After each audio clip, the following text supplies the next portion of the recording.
کہاں گئے پیرانے اظام، کہاں گئے مفتیان کرام اور مذہبی جماعتوں کے ذمہ داران؟ میں آپ کو بتاتا ہوں کہ یہ لوگ کہاں چلے گئے اور انہوں نے اپنی آواز کو بلند کیوں نہیں کیا۔ سب سے پہلی بات تو یہ ہے کہ نذرانے دینے والے، چندے دینے والے اور ہاتھ چومنے والے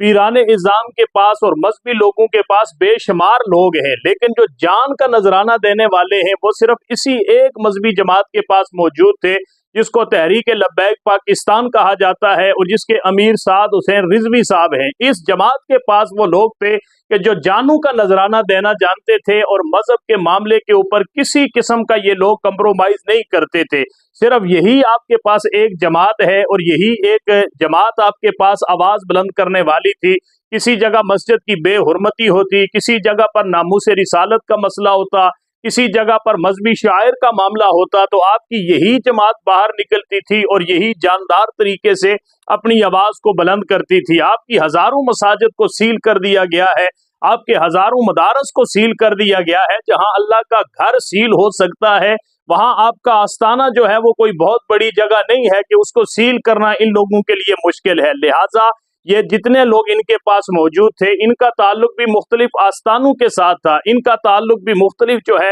وہ مذہبی تنظیمات کے ساتھ تھا۔ لیکن جب لوگوں نے یہ سمجھا کہ باقی کسی جگہ پر اتنی جاندار آواز بلند نہیں ہوتی جتنی بلند آواز جاندار یہ جماعت کرتی ہے، تو مختلف آستانوں کے لوگ، مختلف مذہبی جماعتوں کے لوگ جو ہے وہ اس جماعت کے ساتھ ملے اور انہوں نے اس جماعت کو طاقت دی۔ اب آپ کے پاس موقع ہے، اب آپ کے پاس وقت ہے کہ کوئی ایسا لائے عمل اختیار کریں کہ جس کے ذریعے یہ سارا کا سارا جو نظام اب ایک تباہی کی طرف جا رہا ہے اس کو کسی نہ کسی طریقے سے بچایا جا سکے، اور ملک پاکستان کے اندر جو ایک طاغوتی سوچ ہے، ملک پاکستان کے اندر جو اسلام اور پاکستان دشمن قوتیں متحرک ہو چکی ہیں، ان کو اگر روکنے کے لیے کوئی جذبہ سامنے آ سکتا ہے تو وہ یہی مذہبی جذبہ سامنے آ سکتا ہے، اور مذہبی جنونیت کے ذریعے ایسی سوچ کو روکا جا سکتا ہے۔ لہٰذا